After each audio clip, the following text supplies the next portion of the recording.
Good evening and welcome from Glasgow up here in Scotland, where at the time of recording it's a brilliant sunny morning, frost on the ground, snow on the hills in the distance, and a lovely place to be. What I would like to do here is just spend a little bit of time giving you a brief introduction to how you can use the new search facility on the Society website to access the expanding online archive.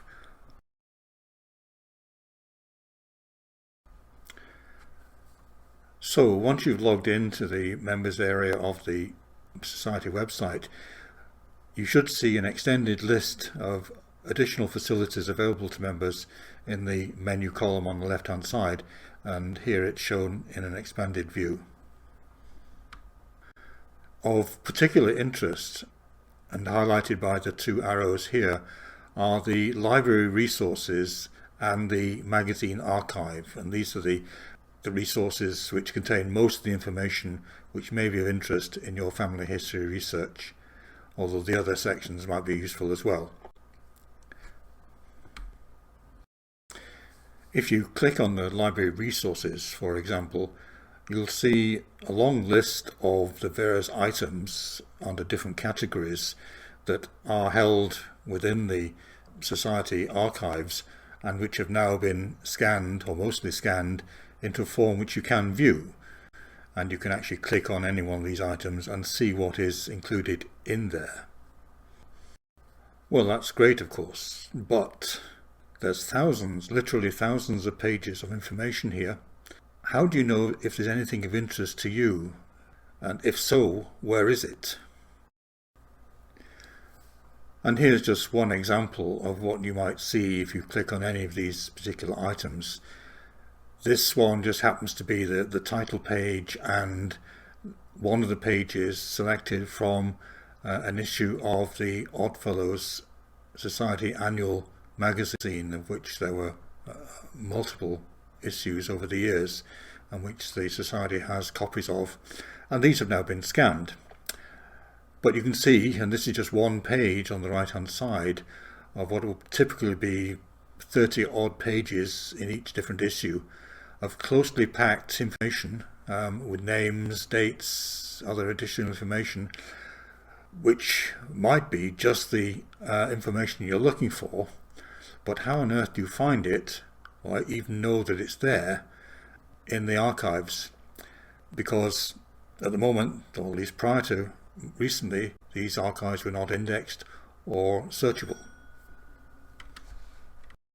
In terms of searching, the problem is that the material here, the files, are not text documents, they are scanned images. They're not searchable in the way that a document might be searchable using Microsoft Word, for example. These are photographs. And although our own eyes and our brains are smart enough to be able to recognize text, words, names, whatever, in these pictures whenever we see them, it's much harder for computers, or at least it was until fairly recently, for computers to do the same thing. So we have to go through another process called optical character recognition. And this is using computer software to try and extract or interpret these images and extract any useful text from these images. And as it says here, optical character recognition, or OCR for short, is that process that converts image into a machine-readable text format. And this is a sort of process that, if you're familiar with using resources like the British Newspaper Archive, for example, this is what's used for scanning and producing text versions of old materials like old newspapers. Once you've got that text format, then you can go ahead and search using simpler text searching options. And this is what we've done here, or in the process of doing, for the material in the archives. This is just one example illustrating some of the issues that we face when doing this process.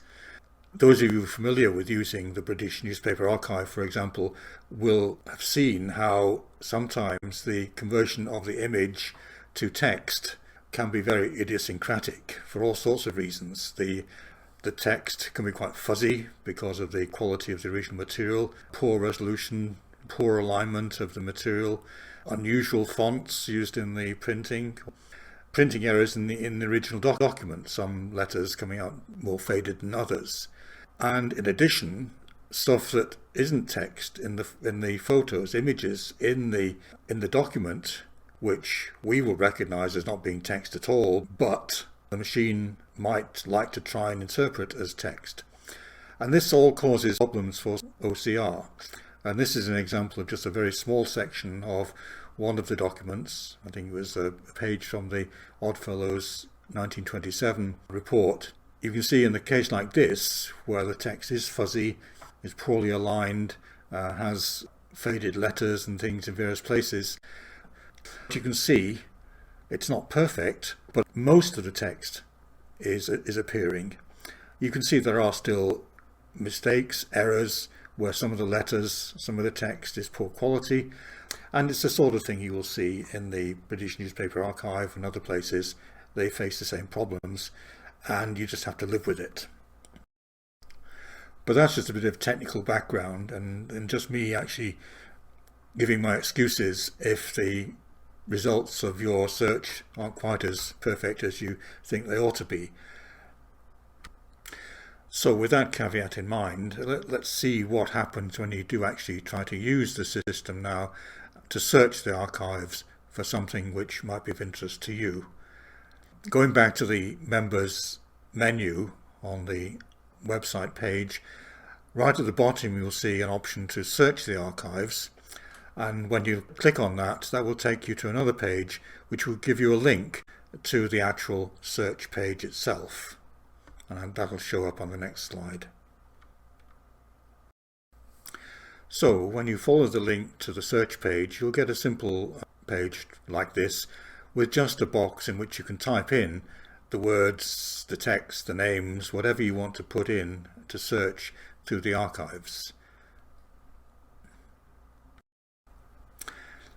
As an example here, because my mother's maiden name was Norris, and Norris is quite a common Ormskirk name, I've typed in Norris, and when I click on the search button, that's the little magnifying glass in green, or just hit return, then it immediately comes back and tells me I've got something like 31 results. That means there are 31 documents in the Society Archive which contain the name Norris. Well, that's promising. It means there is something there for me to find, but it still means there's a large amount of material to search through. Below the results found, you can see there's a list of these documents that and each one gives a link to the actual document itself, or at least to the OCR version of the document, which I'll show you in a moment. And you can see that the names Norris are highlighted in each of the descriptors of each of these different items. But is there a better way? Is there a way in which you can actually focus down in more detail and eliminate some of the hassle out of searching these 30-something documents?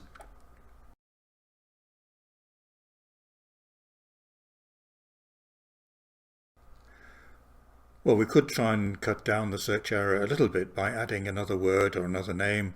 In this case, because my maternal grandfather was called Henry, he was Henry Norris, and he actually died very young, so I never met him. He died in the 1920s, so there was no connection with him at all. It would be interesting to see what history there might be for him.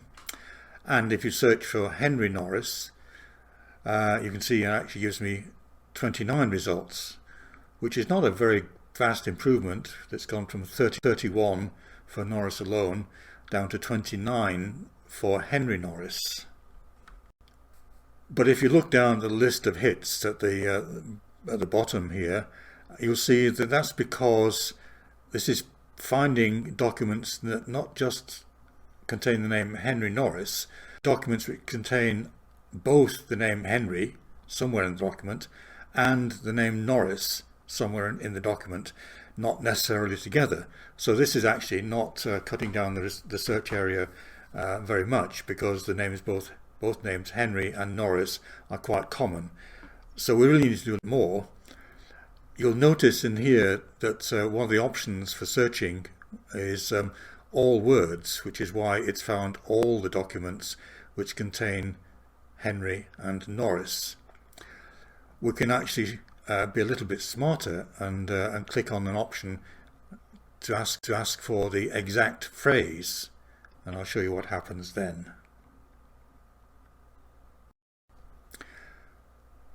So here now, if you ask for documents which contain the exact phrase Henry Norris, then cut down the search quite considerably, and it returns just 4 results out of the 29 or 31 that we'd seen previously.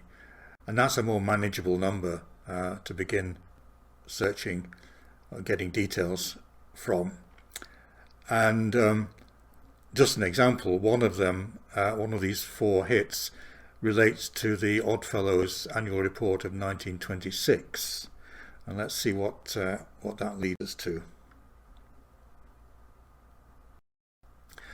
So we click on that link, and here's what we get. And the first thing we say, oh, well, that's garbage. And indeed it is, because this is the raw OCR data from that particular document. And although we can search that, it's much easier now to go to the original image or the original page or the original document, following the link which is highlighted by the red arrow here. And this is the original document that this link leads you to.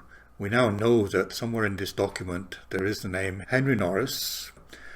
And this example is one I showed you before. This is actually the page from the 1926 Oddfellows annual report with the title page. And you can see immediately from the title page why the OCR document looks like garbage, because there's all sorts of strange fonts, there's text running up, down, backwards, forwards, there's strange symbols, and although the OCR has done its best, there's a lot of strange material coming out of that. But if you persevere with that and then simply move on through this annual report, you will see eventually you get to this page where indeed Henry Norris, my grandfather, is listed as one of the members of the Oddfellows who had died in that year. So it tells us that he died of influenza at the age of, I think that says 40, and his widow received a death benefit of £10. Well, that's nice additional information for me. Obviously I knew that my grandfather had died in 1926, though I wasn't aware that the cause of death, as listed here, was influenza.